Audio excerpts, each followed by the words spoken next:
Good morning, all of you. In today's lecture, we will discuss about surface chemistry second part. So the second part of surface chemistry is catalysis. Catalysis. In the previous lecture, we already discussed about adsorption, and today we will start. Next topic of this chapter is catalysis. Actual में catalysis जो होता है आपका catalysis एक phenomena होता है जिसमें किसी भी रेट ऑफ रिएक्शन को ऑल्टर किया जाता है। ऑल्टर करने का मीन्स ये होता है या तो रेट ऑफ रिएक्शन को इंक्रीज किया जाएगा या रेट ऑफ रिएक्शन को डिक्रीज किया जाता है, बट मोस्टली केसेस के अंदर जो रेट ऑफ रिएक्शन होगी वो आपकी इंक्रीज होगी। तो कैटालाइसिस क्या होता है? एक फिनोमेना होता है कैटालाइसिस की। अगर बात की जाए तो catalysis a phenomena in which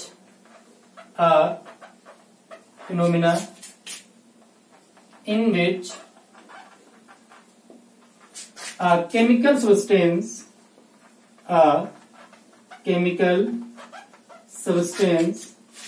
is used to alter rate of a reaction.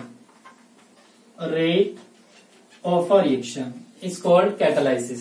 तो कैटालाइसिस क्या होता है? आपकी फिनोमेना होता है जिसमें आप क्या करते हैं, किसी भी रिएक्शन की रेट को ऑल्टर कराते हैं। ऑल्टर का मीन्स समझ लो आप इंक्रीज करना डिक्रीज करना, तब वो जो फिनोमेना होगा आपको वो कौन होगा? कैटालाइसिस होगा। तो कैटालाइसिस फिनोमेना है। अब जो रिएक्शन की रेट को ऑल्टर करता है वो होते हैं आपके कैटालिस्ट। तो कैटालिस्ट क्या होंगे आपके? तो catalyst are those substance which increase और decrease the rate of reaction. तो जो किसी भी रिएक्शन की रेट ऑफ रिएक्शन को इंक्रीज या डिक्रीज करें आपके, वो कौन होंगे? कैटालिस्ट होंगे। बहुत ढंग से समझ लो आप, कैटालिस्ट जो होते हैं वो किसी भी रिएक्शन को स्टार्ट नहीं करते हैं। कोई आपकी रिएक्शन प्रोसीड हो रही है तो उस रिएक्शन के मिडिल में आके या इंटरमीडिएट में आके वो क्या करेंगे? उस रिएक्शन को ऑल्टर करेंगे। ऑल्टर मीन्स या तो रेट को बढ़ाएंगे आपके या रेट को आपकी कम करेंगे। तो कैटालिस्ट जो होते हैं वो किसी भी रिएक्शन को क्या करते हैं? ऑल्टर करते हैं, तो उसको बोलते हैं कैटालिस्ट। और जो प्रोसेस होती है आपकी ये वो क्या कहलाती है? आपकी कैटालाइसिस कहलाती है। तो कैटालिस्ट के केस में क्या होगा आपका? ऐसे सब्सटेंस जो किसी रिएक्शन की रेट को ऑल्टर करें without undergoing any chemical change in mass and chemical composition. Condition बहुत ढंग से लर्न कर लो आप कि कभी भी जो कैटालिस्ट होता है उसके केमिकल कंपोजिशन एंड मास, इन दोनों में कोई चेंज नहीं होगा। No change in both. दोनों के अंदर ना तो उसका केमिकल कंपोजिशन चेंज होगा आपका और ना ही क्या होगा उसका मास चेंज होगा, तब वो कौन होंगे? आपके कैटालिस्ट होंगे। तो catalyst are those substance which alter the rate of reaction without undergoing any chemical composition and mass is called catalyst. फिर आगे बात करते हैं हम लोग types of catalysis.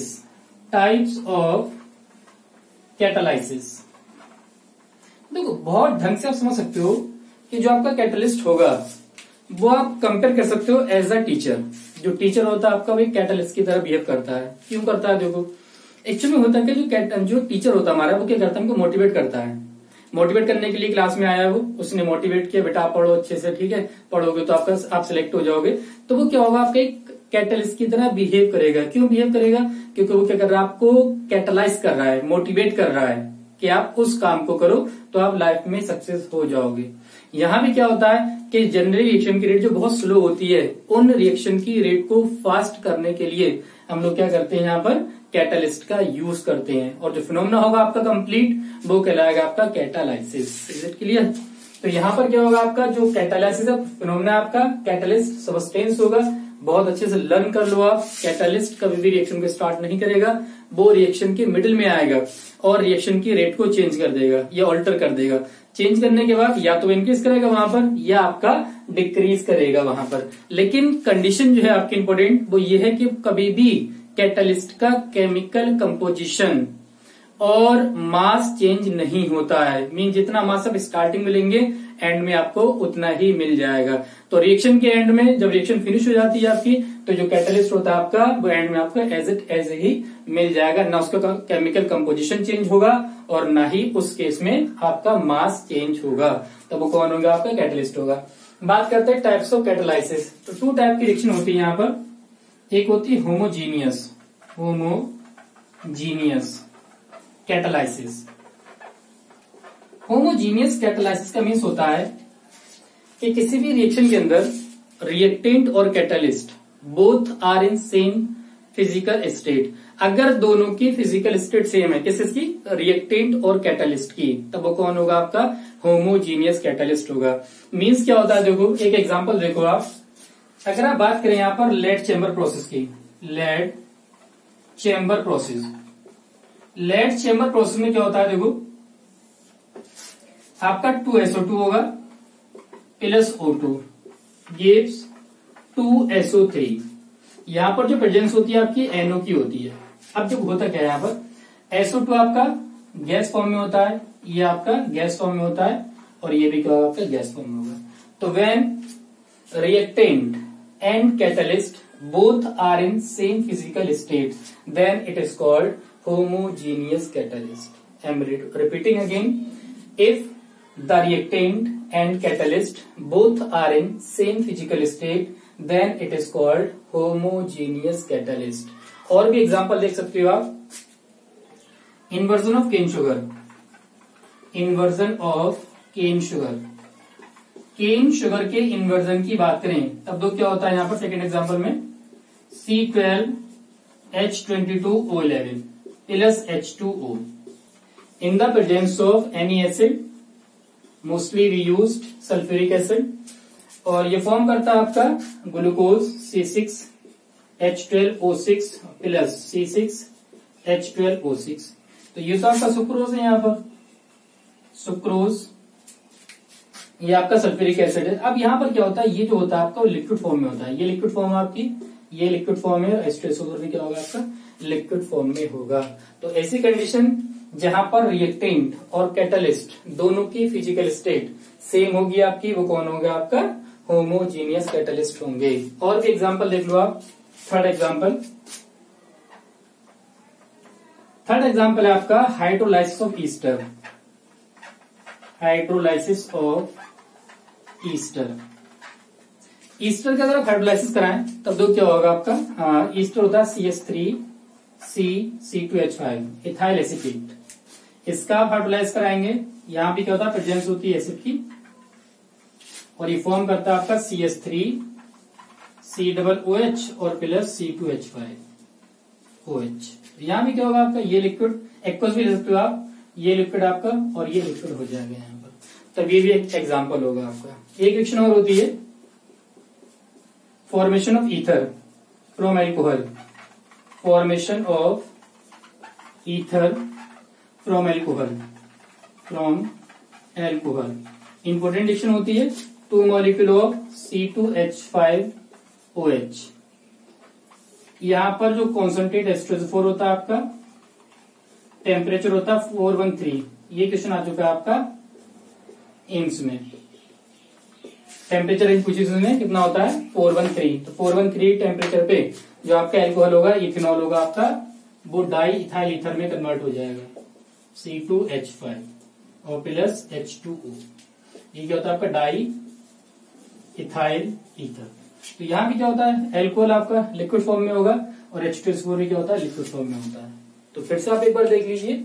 Homogeneous catalysis means when reactant and product both are in same physical state, then it is called homogeneous catalyst। Mainly आपके example जो आपको लर्न होना चाहिए, लेड चैम्बर प्रोसेस में NO कैटालिस्ट होता है आपका, इन्वर्जन ऑफ केन शुगर में एसिड होगा आपका, एसिडिक मीडियम होगा, हाइड्रोलाइसिस में एसिडिक मीडियम होगा आपका, और formation of ether from alcohol, यहाँ भी कौन होगा आपका? कॉन्सेंट्रेट H2SO4 होगा। तो ये सब जो एग्जाम्पल होंगे आपको किसके हैं? होमोजीनियस कैटालिस्ट के एग्जाम्पल होंगे। सेकेंड होता है आपका हेट्रोजीनियस।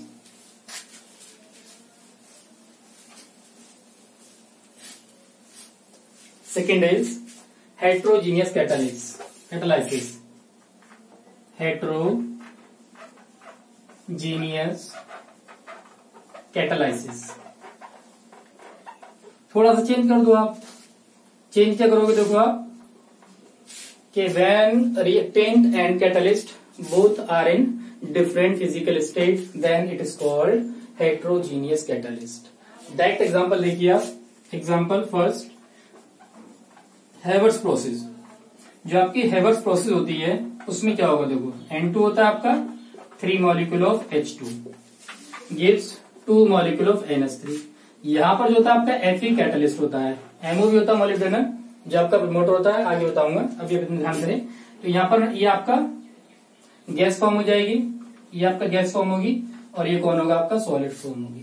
तो in this case reactant and catalyst both are in different physical state. ये आपकी गैस फॉर्म में है और ये आपका सॉलिड फॉर्म में है। तो उस केस में क्या होगा आपका, ये एग्जाम्पल किसका होगा, आपका हेट्रोजीनियस कैटालाइसिस का एग्जाम्पल होगा। सेकेंड एग्जाम्पल देख लीजिए आप लोग, contact process. Contact process, contact process में क्या होता है, SO2 plus half molecule of O2 in the presence of B2O5। यहां भी ये फॉर्म करेगा आपका SO3 सल्फर डाइऑक्साइड। ये आपका गैस होता है, ये आपका गैस होगा, और जो B2O5 होगा आपका वो सॉलिड फॉर्म होगा। तो ये किसके एग्जाम्पल होंगे, आपके हेट्रोजीनियस कैटालाइसिस के एग्जाम्पल होंगे। तो फिर से एक बार डेफिनेशन देखता हूं मैं। Homogeneous catalyst, if reactant and catalyst both are in same physical state then it is called homogeneous catalysis. Example आपके लर्न कर लेना आप लोग। सेकेंड क्या आपका, हेट्रोजीनियस कैटालाइसिस। तो if reactant and catalyst both are in different physical state then it is called heterogeneous catalyst. Example होगा आपका Haber's process, N2 plus 3H2 gives 2NH3 in the presence of Fe। और second आपका example में ये लिखा है contact process. तो in contact process SO2 plus half O2 in the presence of B2O5 gives SO3.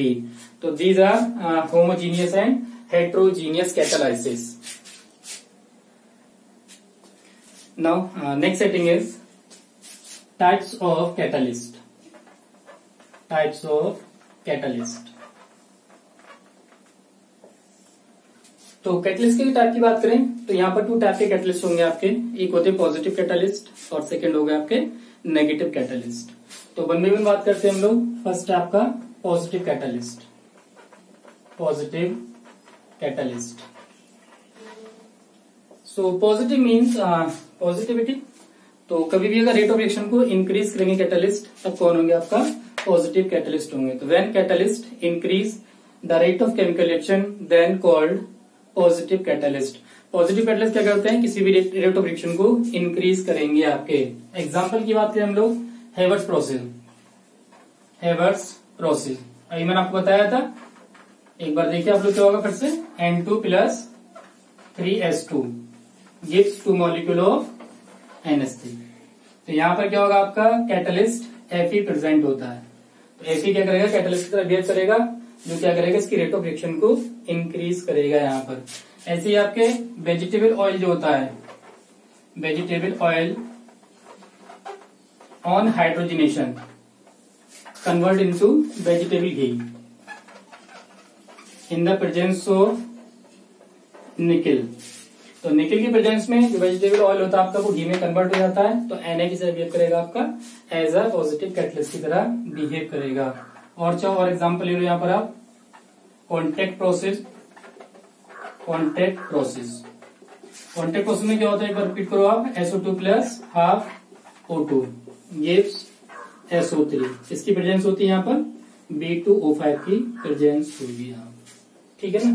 तो दो सब्सटेंस या दो catalyst which increase the rate of chemical reaction is called positive catalyst.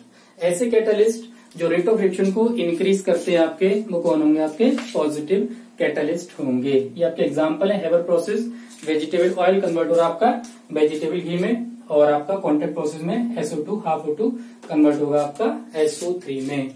चाहो तो एग्जाम्पल और note कर लो यहाँ पर आप, H2O2। H2O2 प्लेटिनम की प्रेजेंस में डिकम्पोज होता है आपका, और ये कन्वर्ट होता है H2O प्लस हाफ O2 में।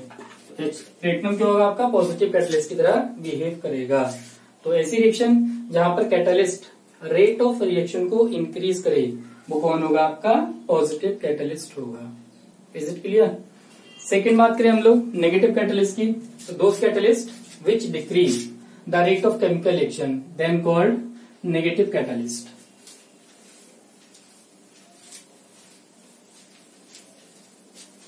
Now see second part is negative catalyst।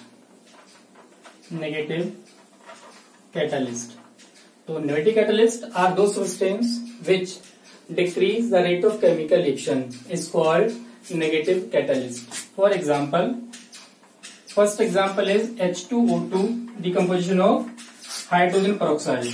H2O2 is hydrogen peroxide।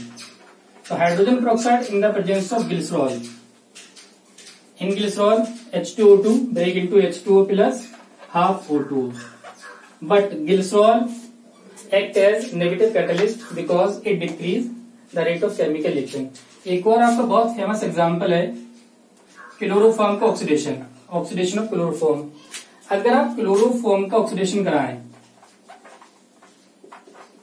तो यहां पर एक पॉइजनस गैस का फॉर्मेशन होता है COCl2 और H2HCl।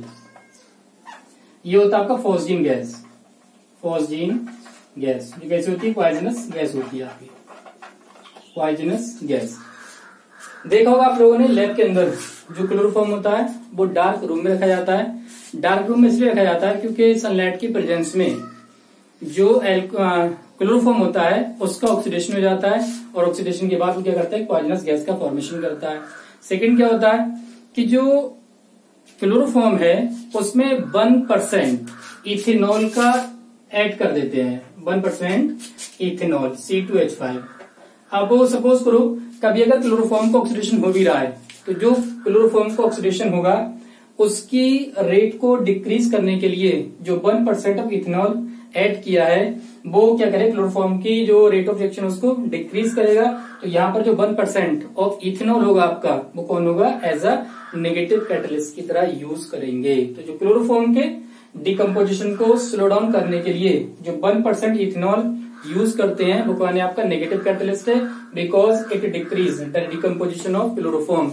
ये क्लोरोफॉर्म के डिकम्पोजिशन को डिक्रीज करेगा। तो ये थे आपके पॉजिटिव और नेगेटिव कैटलिस्ट। फिर समझ लीजिए आप, positive catalyst are those catalyst which increase the rate of chemical reaction is called positive catalyst. Example in Haber process Fe act as a positive catalyst। Second, negative catalyst, those substances which decrease the rate of chemical reaction then called negative catalyst। Examples are decomposition of H2O2। In H2O2 glycerol act as a negative catalyst and in chloroform 1% ethanol act as a negative catalyst because they decrease the rate of chemical reaction। Is it clear?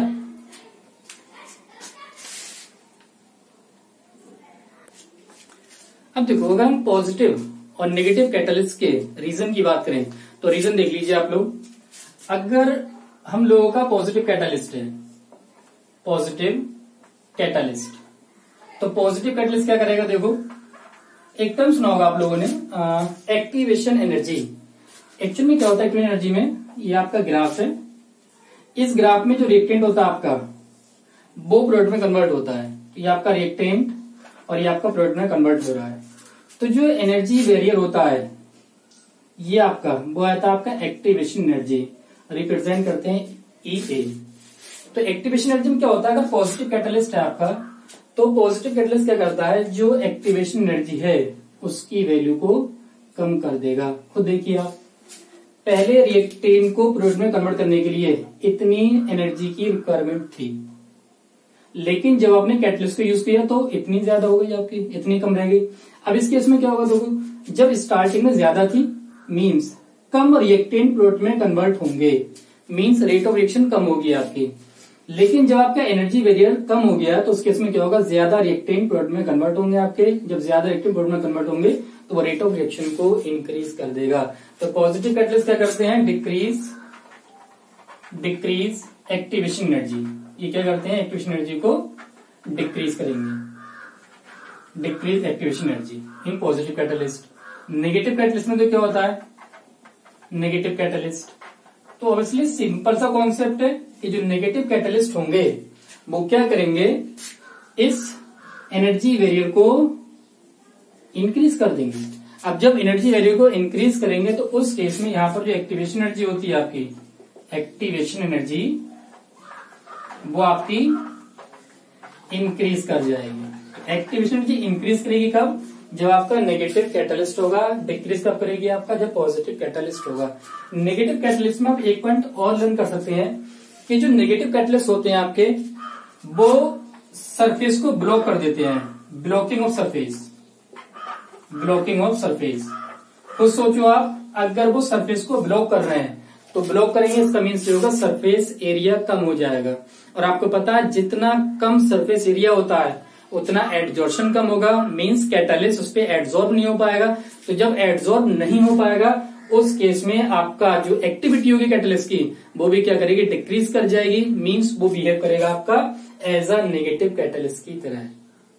Is it clear? तो फिर सुन लो एक बार आप, positive catalyst क्या करेगा, decrease करेगा activation energy को। Negative catalyst क्या करेगा, आपका एक्टिवेशन एनर्जी को इंक्रीज करेगा। और सेकंड काम क्या करेगा, वो ब्लॉकिंग ऑफ सरफेस, सरफेस को ब्लॉक करेगा। अगर वो सरफेस को ब्लॉक करेगा तो सरफेस एरिया आपका डिक्रीज कर जाएगा, और जब सरफेस एरिया डिक्रीज करेगा तो आपका एडजॉर्प्शन भी डिक्रीज कर जाएगा, मीन्स कैटलिस्ट एडजॉर्ब ही नहीं हो पाएगा। अब जब कैटलिस्ट एडजॉर्ब नहीं हो पाएगा तो वहां पर वो फंक्शन भी नहीं कर पाएगा, अपना फंक्शन नहीं करेगा, तो रेट ऑफ रिएक्शन भी डिक्रीज कर जाएगी। इसका आप स्क्रीनशॉट ले लीजिए। Okay, now see next heading, function of catalyst, functions of catalyst. Catalyst catalyst के अगर फंक्शन की बात करें हम लोग तो कुछ पॉइंट आपको बता चुका हूं, रिपीट किए मैंने, फिर एक बार रिपीट कर रहा हूं। तो फर्स्ट ऑफ ऑल तो ये कि जो कैटलिस्ट होता है उसके मास में कोई चेंज नहीं होता है, no change in mass and chemical composition, chemical composition, उनके मास और केमिकल कंपोजिशन में कोई भी चेंज नहीं होगा। Second point, small amount is required, small amount, small amount is required, means बहुत छोटी अमाउंट चाहिए आपको किसी भी रिएक्शन को कैटलाइज कराने के लिए, ये नहीं कि बहुत ज्यादा आपको उसकी रिक्वायरमेंट होगी। थर्ड देखिए आप लोग, never start reaction, never start reaction. ध्यान रखना कभी भी कैटलिस्ट रिएक्शन को स्टार्ट नहीं करेगा, बल्कि क्या करता है, इंटरमीडिएट कंडीशन में कैटलिस्ट ऐड होगा आपका, और ऐड होने के बाद वो क्या करेगा, उसको कैटलाइज करेगा या उसकी रेट ऑफ रिएक्शन को increase. Catalyst are specific in nature, specific in nature, specific in nature means a particular catalyst catalyse a particular reaction, means एक कैटलिस्ट आपका एक रिएक्शन को कैटलाइज करेगा। ये पॉसिबल नहीं होगा कि कोई भी एक से ज्यादा कैटलिस्ट एक ही रिएक्शन को कैटलाइज करे, एक पर्टिकुलर कैटलिस्ट आएगा और एक पर्टिकुलर रिएक्शन को कैटलाइज करेगा वहां पर। Is it clear? नेक्स्ट देखिए आप, फिफ्थ पॉइंट, फिफ्थ पॉइंट की अगर बात करें तो catalyst doesn't effect on state of equilibrium, means no effect, no effect on equilibrium, equilibrium पे कैटलिस्ट का कोई इफेक्ट नहीं होता है। लेकिन कंडीशन है आपकी, कंडीशन क्या है देखिए, अगर आप रेट ऑफ फॉरवर्ड रिएक्शन और रेट ऑफ बैकवर्ड रिएक्शन की बात करें, रेट ऑफ फॉरवर्ड और रेट ऑफ बैकवर्ड रिएक्शन, तब देखिए होगा क्या, यहाँ पर जो आपका ये पॉइंट है ये कहलाता है आपका state of equilibrium, state of equilibrium. अब देखिए इसका मीन्स क्या है स्टेट ऑफ इक्विलिब्रियम का, कि यहाँ पर रेट ऑफ फॉरवर्ड रिएक्शन और रेट ऑफ बैकवर्ड रिएक्शन की स्टेट रेट जो होती है वो कांस्टेंट हो जाती है, मीन्स इसके आगे अगर आप जाएंगे तो यहाँ पर स्पीड आपकी कांस्टेंट हो गई। तो जहां पर rate of forward reaction becomes equal to rate of backward reaction, then that point is called state of equilibrium. अब देखो होता क्या है, अगर आप बिफोर इक्विलिब्रियम, इक्विलिब्रियम आने से पहले अगर कैटलिस्ट को मिला रहे हो आप, तो उस केस में क्या होगा, रेट ऑफ फॉरवर्ड रिएक्शन बढ़ाएगा और रेट ऑफ बैकवर्ड रिएक्शन को इंक्रीज करेगा। तो जब दोनों की स्पीड को बढ़ाएगा तो जो इक्विलिब्रियम होगा आपका वो शिफ्ट होगा क्विकली। तो जो आपका फॉरवर्ड और बैकवर्ड डायरेक्शन है उन दोनों की रेट इंक्रीज हो जाएगी आपकी। अब दोनों की रेट अगर इंक्रीज करेगी तो उस केस में जो आपका इक्विलिब्रियम होगा वो पहले शिफ्ट हो जाएगा।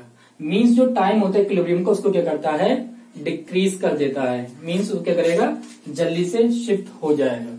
तो ये क्या आपका विद कैटलिस्ट और ये आपका विदाउट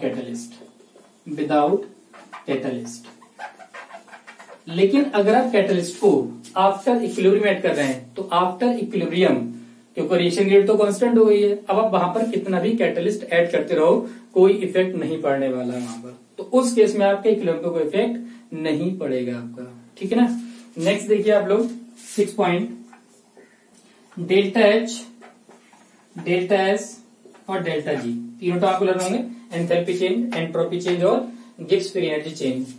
इन दोनों पे कोई इफेक्ट, इन पे कोई इफेक्ट नहीं पड़ता है। No effect of catalyst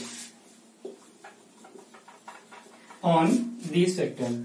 in factor पे कोई इफेक्ट नहीं पड़ेगा कैटलिस्ट का। क्यों नहीं पड़ेगा, क्योंकि ये तीनों वैल्यू जो होती हैं आपकी वो स्टेट फंक्शन होती है। These are state function. State function means those value which depends on initial and final condition, doesn't depend on path of the reaction. वो रिएक्शन के पाथ पे डिपेंड ना करें बल्कि क्या करें, इनिशियल और फाइनल पोजीशन पे डिपेंड करें। तो वो कौन होते हैं आपके स्टेट फंक्शन होंगे। तो डेल्टा एच, डेल्टा एस और डेल्टा जी पे कोई इफेक्ट नहीं होगा कैटालिस्ट का। एक बार फिर सुन लीजिए आप लोग कैटलिस्ट के पॉइंट। कैटलिस्ट की अगर प्रॉपर्टी की बात करें, first property no change in mass and chemical composition. Chemical composition और मास में कोई चेंज नहीं होगा। आप जितना लेंगे उतना ही आपको एंड में मिल जाएगा आपका। बस इतना पॉसिबल है कि उसकी फिजिकल स्टेट में चेंज, वहां पर जो फिजिकल स्टेट होगी वो चेंज हो सकती है। मीन्स आपने सॉलिड में ऐड किया तो वो आपको लिक्विड फॉर्म मिल सकता है वहां पर, या फिर आपका कोई भी फिजिकल स्टेट को चेंज करके वहां पर मिल जाएगा। लेकिन उनके मास और केमिकल कंपोजिशन को कोई इफेक्ट नहीं पड़ेगा। सेकंड क्या है, स्मॉल अमाउंट इज रिक्वायर्ड। बहुत कम अमाउंट कैटलिस्ट की रिक्वायर्ड होती है किसी रिएक्शन को कैटलाइज करने के लिए। नेक्स्ट क्या, नेवर स्टार्ट रिएक्शन। कभी भी रिएक्शन को स्टार्ट नहीं करते हैं बल्कि क्या करते हो, रिएक्शन के मिडिल में आके एंट्री करेंगे और एंट्री करने के बाद उसको प्रोडक्ट में कन्वर्ट कर देंगे। All catalyst are specific in nature. Specific means होता है कि a particular catalyst catalyse a particular reaction. एक कैटलिस्ट एक ही रिएक्शन को कैटलाइज करेगा।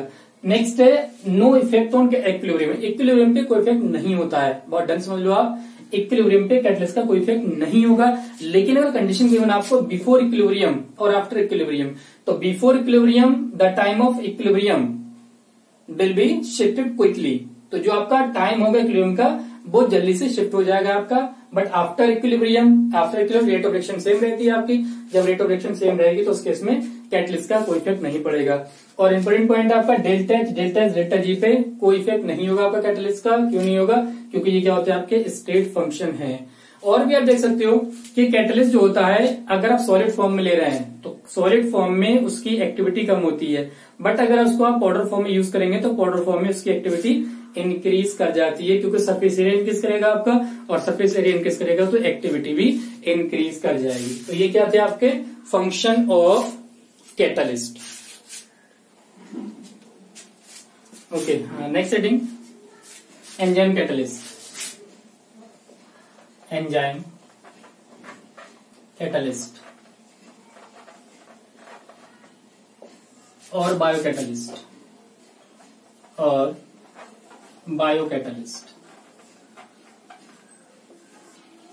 नाउ सी एंजाइम कैटलिस्ट और बायोकैटलिस्ट। एक्चुअल में enzymes are nitrogenous organic compound. तो enzymes are complex nitrogenous compound. ये क्या होते हैं आपके नाइट्रोजनस कंपाउंड या नाइट्रोजन ऑर्गेनिक कंपाउंड। ऑब्टेन्ड किससे होते हैं, living beings. Living beings means animal and plants. तो बहुत ढंग समझ लो आप, कैटलिस्ट और एंजाइम में ये डिफरेंस है। जो आपका कैटलिस्ट होता है वो नॉन लिविंग रिएक्शन को कैटलाइज करेगा आपका, और जबकि जो एंजाइम्स होते हैं आपके वो बायोलॉजिकल कैटलिस्ट होते हैं, मींस जो बायोकेमिकल रिएक्शन होती है हमारी उनको कैटलाइज करते हैं। और आपको पता है बायोलॉजिकल रिएक्शन का मीन्स होता है कि वो रिएक्शन जो एनिमल्स और प्लांट दोनों के अंदर प्रेजेंट होंगी आपकी, वो कौन होंगी, बायोलॉजिकल रिएक्शन होंगी। तो वो कहां से ऑब्टेन होते हैं आपके, एनिमल और प्लांट्स में ऑब्टेन होंगे आपके।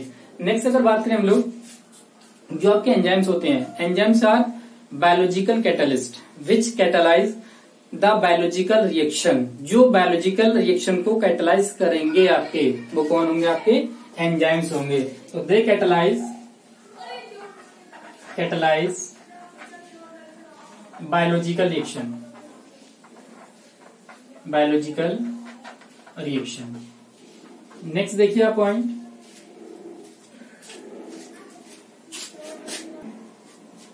so enzymes are complex nitrogenous organic compound, second obtained by animal and plants, catalyze biological reaction, means जो एनिमल और प्लांट के अंदर जो रिएक्शन को कैटलाइज करना होगा उनके लिए हम लोग क्या करते हैं, एंजाइम्स का यूज करते हैं। एक पॉइंट ऑल कर लेना आप, all enzymes are protein, all enzymes are protein but all proteins are not enzymes, proteins are not enzymes.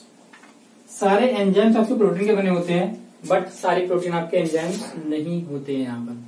तो ओवरऑल आपको ये लर्न करना है कि जो आपके बायो कैटलिस्ट होते हैं या बायोकेमिकल कैटलिस्ट होते हैं, तो those catalyst which catalyse the biological reaction, biological means the reaction takes place in animal and plants are called enzyme catalyst. Enzyme catalyst also called biocatalyst. Is it clear? They are obtained from living beings. Living beings means animal और plants. Second क्या होगा आपका, जो जितने भी आपके enzymes होते हैं वो सारी प्रोटीन होंगी आपकी, बट सारे प्रोटीन आपके एंजाइम्स नहीं होंगे। एग्जाम्पल और उनके एंजाइम लर्न करना मोस्ट इंपोर्टेंट है आपके लिए। तो यहाँ पर एग्जाम्पल देख लीजिए आप। एग्जाम्पल फर्स्ट एग्जाम्पल लेते हैं हम लोग, डायरेक्शन देख रहे हैं, ग्लूकोज C6H12O6। ग्लूकोज जो होता है बॉडी के अंदर कैसे ब्रेक होता है, देखो ग्लूकोज इथेनॉल C2H5OH और प्लस 2 मॉलिक्यूल ऑफ CO2 में कन्वर्ट होता है, मीन्स ये आपका इथाइल एल्कोहल होगा, इथाइल एल्कोहल कार्बन डाइऑक्साइड और यहाँ पर ग्लूकोज। यहाँ पर जो एंजाइम होता है आपका वो जाइमेज होता है। जाइमेज एंजाइम के प्रेजेंट में ग्लूकोज होगा आपका वो इथाइल एल्कोहल में कन्वर्ट हो जाएगा। सेकेंड एग्जांपल देखिए आप, inversion of cane sugar means C12H22O11 plus H2O। Hydrolysis कराएंगे आप शुगर का, तो ये आपका सुक्रोज। ये एंजाइम होता है इन्वर्टेज, ये कन्वर्ट होगा आपका ग्लूकोज C6H12O6 और प्लस C6H12O6। दोनों का मॉलिक्यूलर फॉर्मूला सेम होता है बट फंक्शनल ग्रुप अलग अलग होता है। इसमें एलियट ग्रुप प्रेजेंट होगा आपका, ये ग्लूकोज है आपका, ग्लूकोज यहाँ पर एलियट प्रेजेंट होता है और फ्रक्टोज में क्या होता है आपका कीटोन ग्रुप प्रेजेंट होगा। तो यहाँ पर जो होता है आपका वो सुक्रोज इन्वर्टेज में कन्वर्ट है, ग्लूकोज और फ्रक्टोज में कन्वर्ट कर देगा। थर्ड एग्जाम्पल देखिए आप, स्टार्च C6H10O5 होल N और plus N molecule of H2। ये आपका डायस्टेज होता है, डायस्टेज की प्रेजेंट में स्टार्च, डायस्टेज की प्रेजेंट में माल्टोज में प्रेजेंट होगा, कन्वर्ट होगा C12H22O11 माल्टोज। ठीक है ना। आगे और एग्जांपल है, देख लो यहां पर। नेक्स्ट एग्जांपल फोर्थ एग्जांपल में तो क्या होगा, जो माल्टोज है आपका C12H22O11, ये आपका माल्टोज ऑन हाइड्रोलाइसिस। माल्टोज का अगर हाइड्रोलाइसिस कराएं तो माल्टेज की प्रेजेंट में 2 मॉलिक्यूल ऑफ ग्लूकोज में कन्वर्ट होगा C6H12O6, ये आपका ग्लूकोज हो जाएगा। तो ग्लूकोज में कन्वर्ट होगा तो माल्टोज माल्टेज की प्रेजेंस में इसमें कन्वर्ट ग्लूकोज में कन्वर्ट होता है। और भी एग्जाम्पल है, वो भी देख लीजिए आप। Fifth example, urea NH2 CONH2, इसका आप हाइड्रोलाइज कराएंगे तो ये आपका अमोनिया में कन्वर्ट होता है, अमोनिया और प्लस CO2 में कन्वर्ट होगा। यहाँ पर जो एंजाइम होता है वो होता है यूरिएज। 6 देखो आप, प्रोटीन जो होता है आपका, protein in the presence of pepsin, pepsin की प्रेजेंस में जो आपका प्रोटीन होगा वो पेप्टाइड्स या अमाइनो एसिड में कन्वर्ट हो जाएगा आपका। तो ये आपके एग्जाम्पल हैं जिसमें ये कन्वर्ट हो रहे हैं आपके। तो ग्लूकोज जाइमेज की प्रेजेंस में इथाइल अल्कोहल में कन्वर्ट होगा। जो आपका जाइमेज होगा वो क्या होगा आपका, एज अ बायो कैटलिस्ट की तरह बिहेव करेगा, या बोल सकते हैं एंजाइम होगा यहाँ पर। ठीक है, ये आपका इन्वर्टेज है, ये डायस्टेज, और ये आपका माल्टोज, वहां पर यूरियस, और ये आपके पेप्सिन। एग्जाम्पल आपको बहुत अच्छे से लर्न होना चाहिए यहाँ पर। ठीक है, इसके शॉट ले लो आप। नेक्स्ट टॉपिक हम लोगों का characteristics of enzyme catalyst. Enzyme catalyst के कौन कौन से कैरेक्टरिस्टिक्स होंगे पहले आप समझ लीजिए, फिर मैं यहाँ शॉर्ट में नोट कर दूंगा आपके लिए। तो जो आपके एंजाइम कैटलिस्ट होते हैं, फर्स्ट पॉइंट होगा कि enzyme catalyst have highly efficiency. Highly efficiency means they increase या speed up of the reaction very high. तो जो रिएक्शन की स्पीड को क्या करते हैं, बहुत तेजी के साथ या बहुत फास्ट रिएक्शन को कैटलाइज करेंगे वहां पर। यहाँ पर जो रिएक्शन को कैटलाइज करने की स्पीड होती है वो 10 to the power 10 to 10 to the power 20 times ज्यादा होगी। Means 10 to 10 to 10 to the power 20 times increase करेगी रेट ऑफ रिएक्शन। सेकेंड होगा small quantity of enzymes required for any reaction. किसी भी रिएक्शन को कैटलाइज करने के लिए जो एंजाइम्स होगा उसकी बहुत स्मॉल अमाउंट की रिक्वायरमेंट होगी। थर्ड पॉइंट होगा आपका कि enzymes are highly specific in nature. Means a particular enzyme catalyse a particular reaction. एक पर्टिकुलर कैटलाइज क्या करेगा आपका, एक पर्टिकुलर रिएक्शन को कैटलाइज करेगा वहां पर।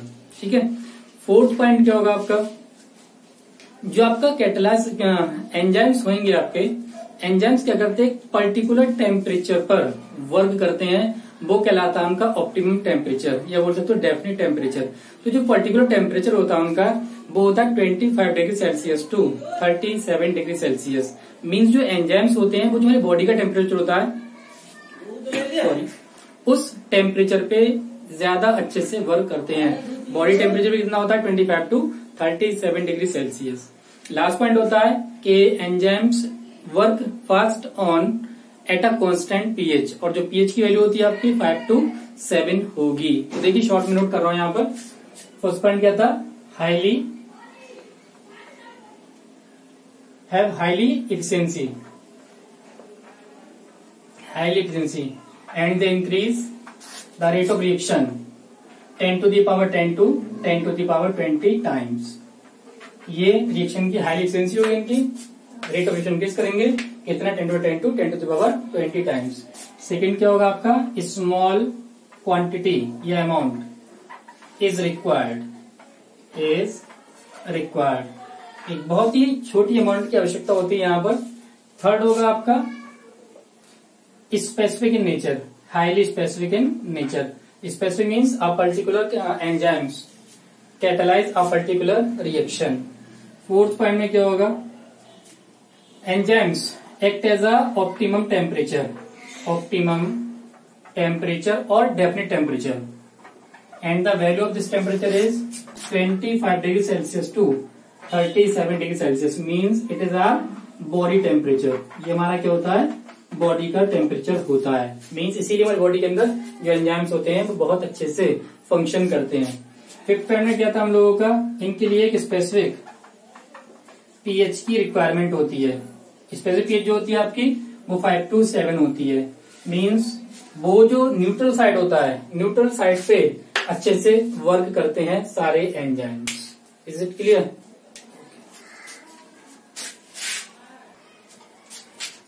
The next topic is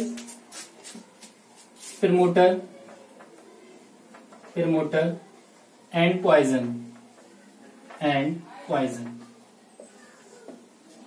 तो पहला क्या होगा, कैटालिटिक प्रमोटर, कैटालिस्ट प्रमोटर, या ओनली प्रमोटर ही बोल सकते हो आप लोग। देखो दोनों में डिफरेंस समझ लो आप, प्रमोटर और पॉइजन में क्या डिफरेंस होगा। फर्स्ट ऑफ ऑल तो ये लर्न कर लो आप कि ये दोनों ही आपके कैटलिस्ट नहीं है। तो अगर ये कैटलिस्ट नहीं है तो करते क्या है, तो जो किसी भी रिएक्शन में जो कैटलिस्ट होता है उस कैटलिस्ट की एक्टिविटी को इंक्रीज करने के लिए जिस सब्सटेंस का यूज किया जाता है वो आपका प्रमोटर या पॉइजन होता है। तो पहली बात ये समझ लो आप कि promoters are not a catalyst, ये आपके कैटलिस्ट नहीं है, but they increase the activity of a catalyst, लेकिन वो कैटलिस्ट की एक्टिविटी को इंक्रीज कर देते हैं। तो वो कौन होंगे आपके कैटालिटिक या कैटलिस्ट प्रमोटर होंगे आपके। तो those substance which are not catalyst but they increase the activity of a catalyst is called catalytic promoter. For example, in the Haber process, N2 plus 3H2 gives 2 molecule of NH3. तो N2 plus 3H2 catalyst कौन होता है आपका Fe, लेकिन यहां पर MO add किया जाता है। तो Fe क्या आपका ये कैटलिस्ट है और ये क्या होगा आपका प्रमोटर होगा। यहां पर बात समझा रहा है।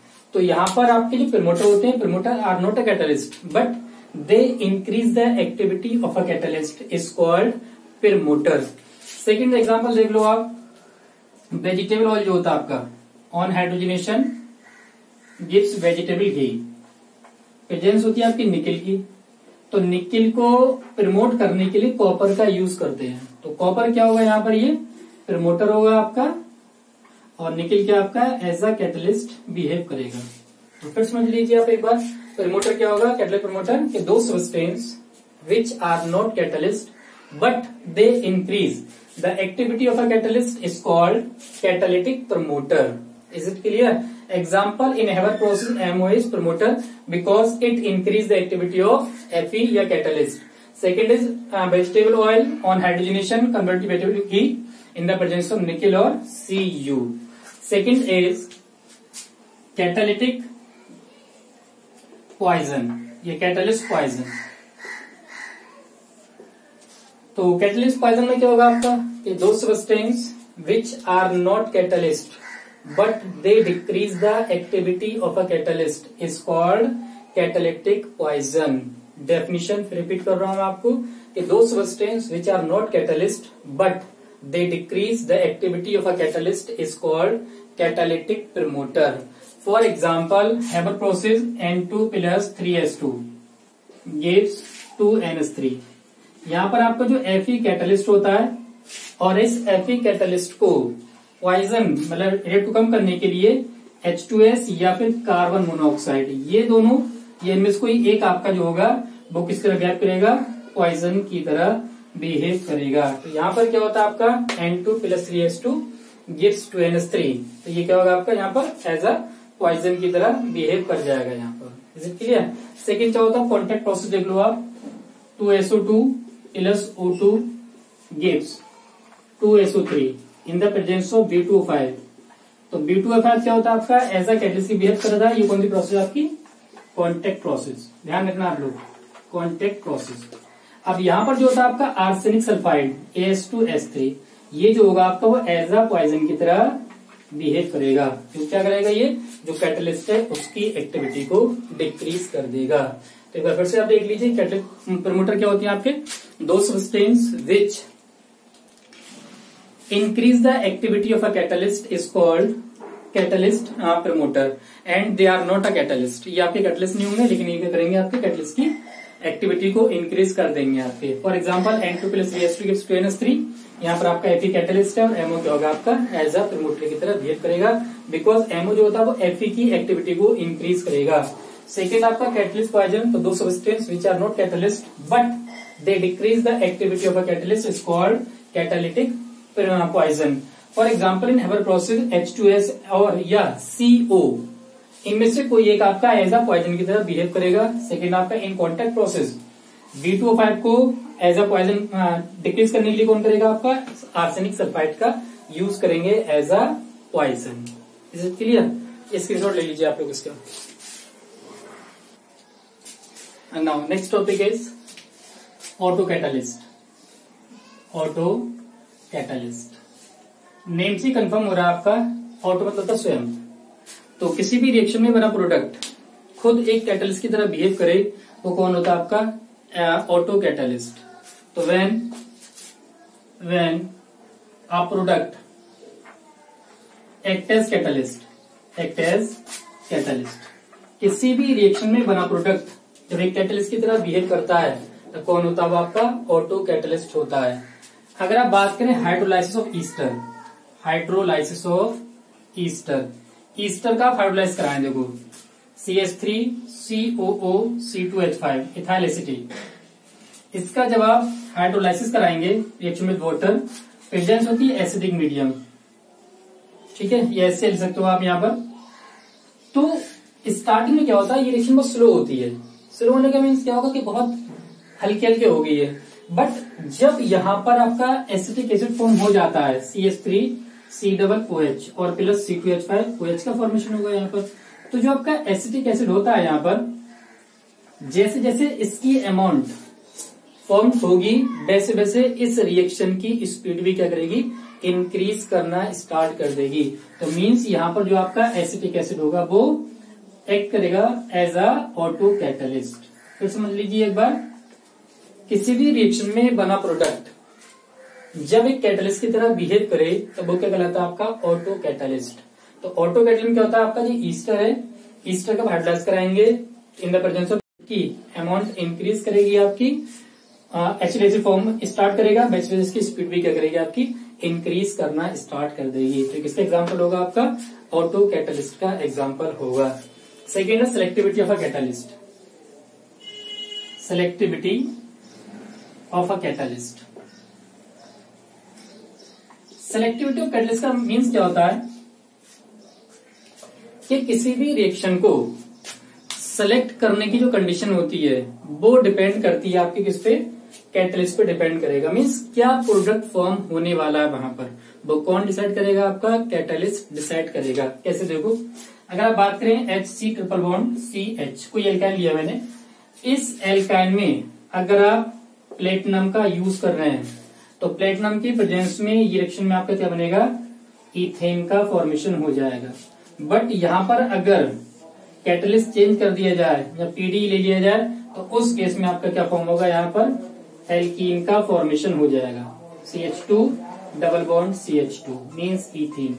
ओवरऑल कहने का मीन्स ये है कि सिलेक्टिविटी ऑफ कैटलिस्ट का मीन्स होता है कि कोई भी कैटलिस्ट सेलेक्ट करता है कि जो रिएक्शन फॉर्म होना है वो कौन सी रिएक्शन फॉर्म होगी आपकी, उसका जो प्रोडक्ट है वो कौन सा प्रोडक्ट फॉर्म होगा वहां पर। तो आई थिंक ये क्लियर हो गया होगा आपका। Auto catalyst, when a product act as a catalyst is called auto catalyst. Example hydrolysis of ester on hydrogenation gives acetic acid and ethanol. तो यहाँ पर जो आपका एसिटिक एसिड होगा वो ऑटो कैटलिस्ट का बिहेव करेगा। सेकेंड था हम लोगों का selectivity of catalyst, means a particular catalyst form a particular product. तो जो सिलेक्टिविटी होती है वो कौन डिसाइड करता है, आपका कैटलिस्ट डिसाइड करेगा। जो कैटलिस्ट होगा वो आपको ये बताएगा कि किस प्रोडक्ट का फॉर्मेशन होना है। यहाँ पर प्लेटिनम लिया तो इथेन बनना है, यहाँ पर PDBSO4 लेंगे तब बनेगा आपका इथीन। ये कहलाता है लैंडलॉर्ड कैटलिस्ट, लैंडलॉर्ड कैटलिस्ट या लैंडलॉर्ड की कोई बुक मिलेगा आपको, लैंडलॉर्ड कैटलिस्ट LIND, जहां पर बुक में गिवन है आपका लैंडलॉर्ड कैटलिस्ट। तो यहाँ पर क्या होता है, लैंडलॉर्ड कैटलिस्ट की प्रेजेंस में आपका यहाँ पर इथीन फॉर्म हो जाएगा और यहाँ पर आपका इथेन फॉर्म होगा। एक हेडिंग और गिवन है आपका, activity of a catalyst. Activity of a catalyst, activity of a catalyst का मीन्स होगा आपका the ability of a catalyst, the ability of a catalyst to increase the rate of a chemical reaction. किसी भी catalyst की ऐसी activity जिसकी वजह से रेट ऑफ रिएक्शन क्या करे आपकी इंक्रीज कर जाए, वो कौन होगी आपकी एक्टिविटी ऑफ अ कैटलिस्ट होगी। जनरली आपका H2 प्लस O2 से जो H2O का फॉर्मेशन होता है, तो एक्टिविटी ऑफ कैटलिस्ट का मीन्स ये होता है कि किसी भी रिएक्शन की the ability of a catalyst to increase the rate of reaction is called activity of a catalyst. मतलब किसी भी रिएक्शन की रेट को इंक्रीज करना क्या कहलाता है, एक्टिविटी ऑफ अ कैटलिस्ट। अब देखो होता क्या है, सपोज करो हाइड्रोजन ऑक्सीजन है, हाइड्रोजन और ऑक्सीजन को आप जनरली किसी भी कंटेनर में स्टोर कर सकते हैं, वो रिएक्शन नहीं करेगा। बट अगर आप यहाँ पर प्लेटिनम को ऐड कर दें तो प्लेटिनम को ऐड करने के बाद H2O2 एक्सप्लोजन के साथ रिएक्शन करना या वॉलेंस के साथ रिएक्शन करना स्टार्ट करेगा। इसका मीन्स ये होगा कि जो प्लेटिनम है यहाँ पर वो एक्टिविटी शो कर रहा है, इसके लिए H2 और O2 के लिए। तो किसी भी रिएक्शन के अंदर जो एक्टिविटी है, कैटलिस्ट की एबिलिटी, जिसकी वजह से जो रिएक्टेंट है आप उसकी रिएक्शन की रेट को इंक्रीज कर दें, वो क्या होगा आपका एक्टिविटी ऑफ अ कैटलिस्ट होगा। Is it clear? नेक्स्ट है आपका शेप सेलेक्टिव कैटलिस्ट। ये इंपोर्टेंट रहता है एग्जाम के लिए। Shape selective catalyst, shape selective catalyst, shape selective catalyst.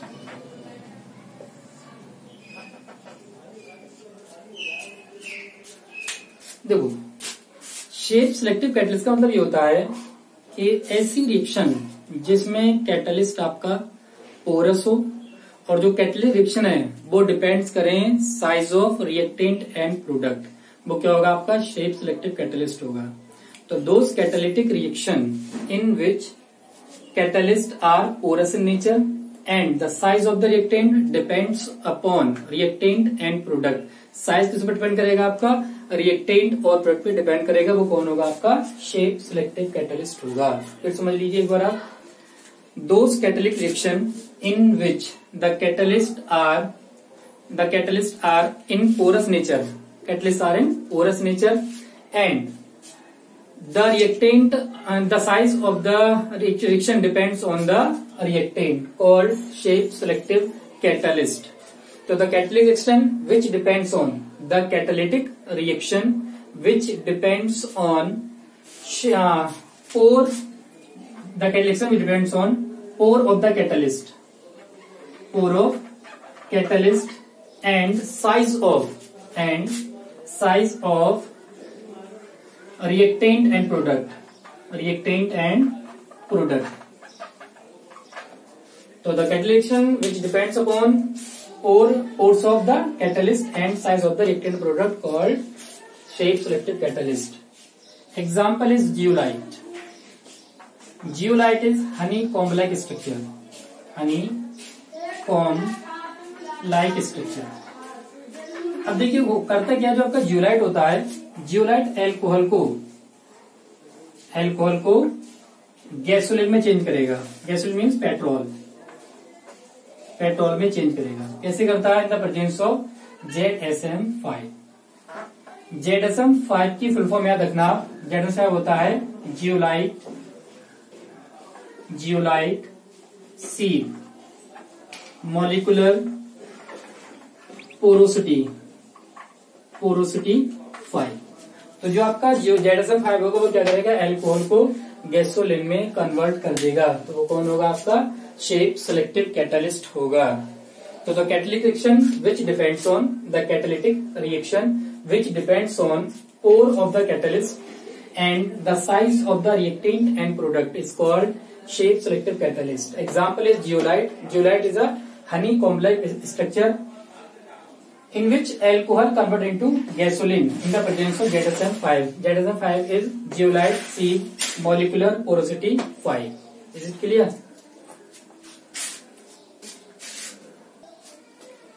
And the last topic from this chapter is mechanism of enzyme catalyzed reaction.